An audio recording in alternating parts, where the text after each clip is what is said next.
Hello, and welcome to, I guess this would be episode 4 of Fast and Light Dying with Style.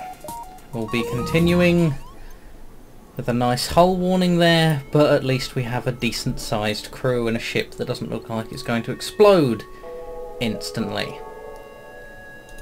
Obviously we're on to the next sector now. I'm resuming the video before jumping sector so you can see what path I take. It'd be a good idea if I'd had that burst laser charging from the start. And obviously the rebels are on their way to stick some lasers up my tailpipe, so that's always nice. Ooh, and a store straight away. This looks like a good thing. I might be able to repair my damaged ship. Ah, look at all the lovely things I can't buy. It's like real life. Now, I feel like investigating that nebula over to the south, so I'm only hoping I can jump down there. Yeah, I don't particularly need my drone parts yet, as I don't have any drone systems. And get there before the approaching rebel fleet sticks said lasers up said tailpipe. Let's escort people. 30 scrap and 4 fuel. Well, I don't care if I did take 2 damage, that was a worthwhile trade. Now, let's go into this nebula.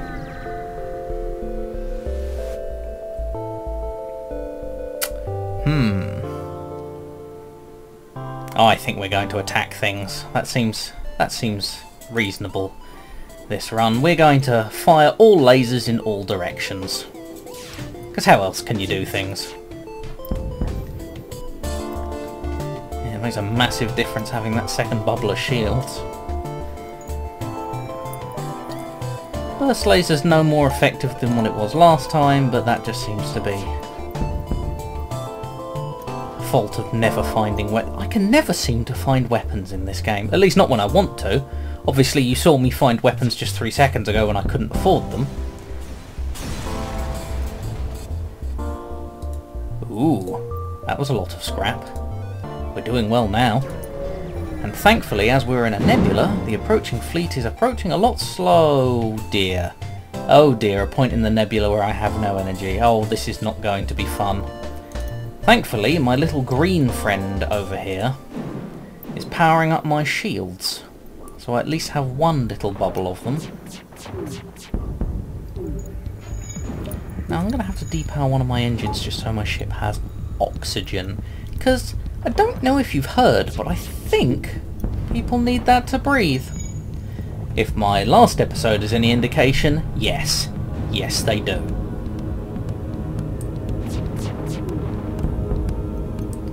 Now, hopefully we can get this guy to explode without causing me any damage.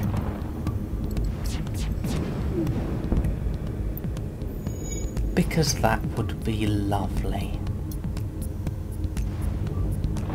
A nice warm cup of tea, except, you know, with more fire and scrap.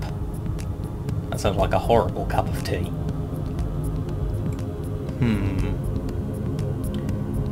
No surrender.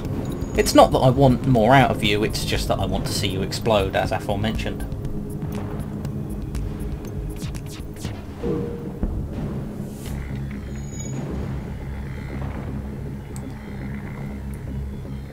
Of course, you would go about it in the slowest way possible. There we go.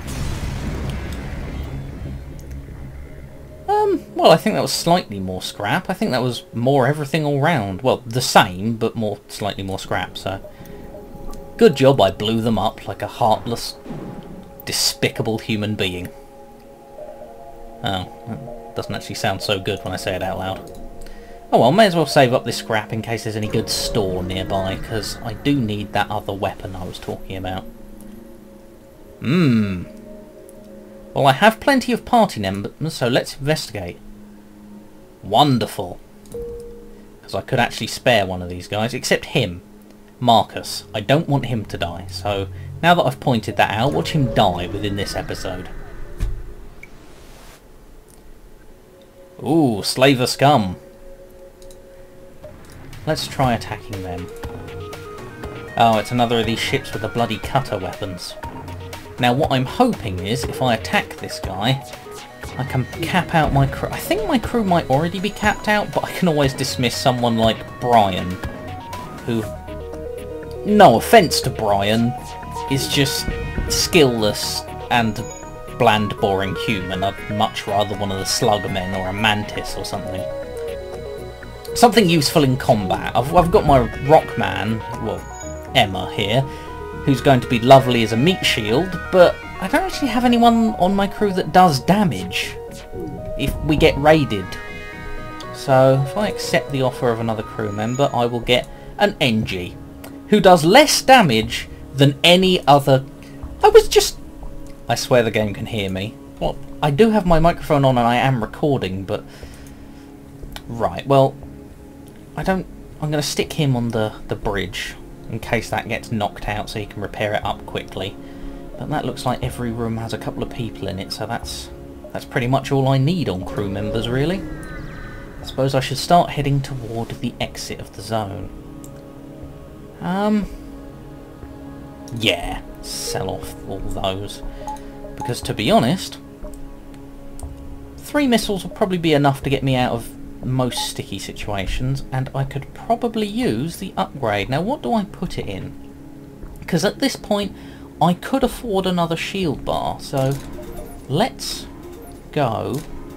Yeah, that's cost us most of our scrap, but 3 shield bars this early on probably means I'm not going to explode as quickly as I did last time. And as all ladies know, that's wonderful. God, I can't believe I just made that joke on the internet.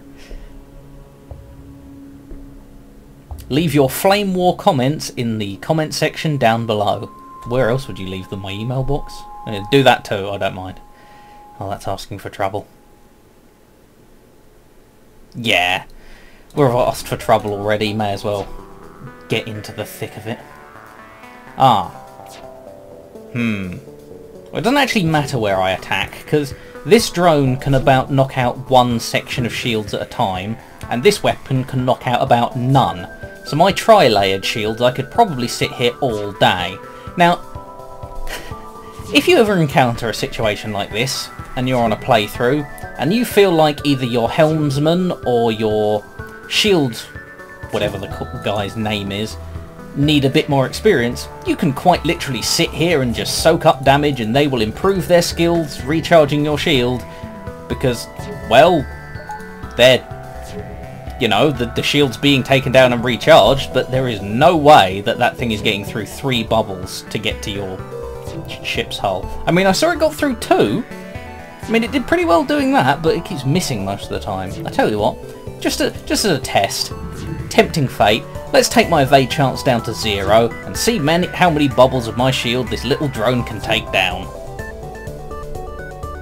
Yeah, so it seems to be pretty much 1, and if it's really lucky, sometimes 2 when I take my bloke off shields. So, not really much chance of danger there, so if we just charge up our burst laser and take out, let's say, his helm so he can't dodge any of my shots. Which means that, being that he's got 1 shield, if I take this down, 2 shots will always hit him. See? Which is probably the most efficient way of taking him down, because if I shoot at the shields, even if I get through the shields, all 3 shots might still miss.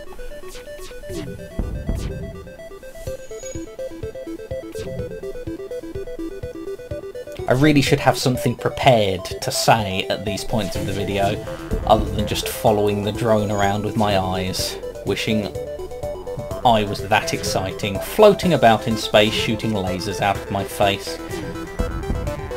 But alas, I still have no idea what I am in this scenario. I have noted that you can replace all of your crew, having the original crew members die and still function in this game. So assumedly you are some... ooh, new laser. You are some existential being that exists outside of the realm of the crew while also controlling them. Perhaps you're the Zerg hive mind, perhaps you're the Borg Queen. It's not really explained. Ooh, a store. Now I'm going to go to this waypoint Pursed? Yes, Pursed. Just to get that additional bit of scrap through attacking these pirates. Because the more scrap I get... Again, I don't think this weapon can get through my shield. The more scrap I get, the more chance I'll actually be able to buy something at the bloody store where I go to it without having to waste jumps going back and forth. Ooh. That heavy laser's quite good. Yes, well, they are trying to escape, but I have taken down their helms, so they can't. So that's fine by me. Also, I'm going to move these up. Because I want the priority to be the burst laser to deactivate last, not first. Should have done that a while ago, but there we are. Right, now if I move to this store, then hopefully I should be able to buy something. Greetings, traveller. Ooh. Stealth weapons or weapon pre-igniter. Now this is an amazing upgrade. Unfortunately it's expensive as balls and we can't drop that much money this early on. I could afford drone control, but using drones costs quite a bit of power. So I'm wondering if I should just save my scrap and improve my weapon system so I can charge the Artemis as well as using my heavy laser. I could also improve my engines if I wanted, so I had more evade chance. The drone control might help me a bit, but I think I'm going to go with buying some fuel and jetting on my merry way. Oh look, and there's another store right after it. Well, isn't that dandy? I think by checking this out I might have strayed into the path of the oncoming fleet when I try and head back, but... That's quite good. I think I might buy that. There we go. Especially as we have such high shields. The shield recharge boost is going to be extra useful. Now, these guys are usually tough as nails. Yeah, as I expected. They have two weapons that can bypass my shields, which is very annoying. But what I'm hoping is, when my weapons fire off together... You know what? I think I'm going to need to force them to fire off together. But when my weapons fire off together, I should be able to puncture his shields, like that, and take down all of his weapons all at once. Now, didn't that go as planned? Which is lovely. Why are my doors broken? I didn't notice my doors were broken. That probably happened a while ago, and you're all probably thinking I'm an idiot right now, but that doesn't matter, because I'm just going to repair these and pretend it never happened. Now, 1 damage. Now I could just jump away because these fights are only worth 1 fuel. And I do have plenty of fuel. But the name of the game here is survival, and there's actually no way I'm going to lose this fight at this point until his weapons come back up. So if I can't get through shields enough that his weapons come back online, I might just jump away. But until that point, I'm going to see this fight all the way to the end. Boring everyone to tears as I do.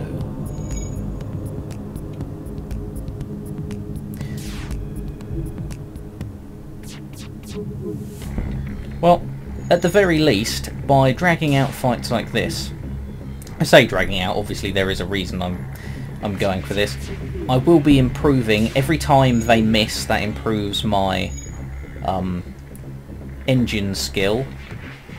Every time I do a faster than light jump, I think it improves my helm skill, or while it's charging. Every time they get hit and the shield recharges, it improves my shield skill.